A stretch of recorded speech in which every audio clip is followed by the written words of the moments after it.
Kahit saang sulok, maganda ang view sa mundong ito ngayon. Sa mundo ngayon yun.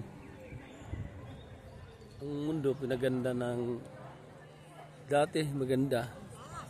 Pero mas pinaganda ngayon dahil ginawang yung mas mamasyal ka sa iba-ibang lugar.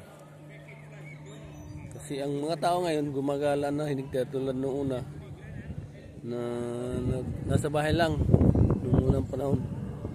Ngayon marami ng sasakyan papunta sa ibang bansa, kaya gumanda na ang mundo. Yung iba nagpapakita ng mga magagandang building, mga magagandang project para may pakita sa ibang bansa. Ang iba namang nakakita, nagagala. Kagayahin niya para pagandahin ang kanyang bansa. Mayroong pagyayabang, ang ganda ng Pilipinas, ang ganda ng marami pupunta.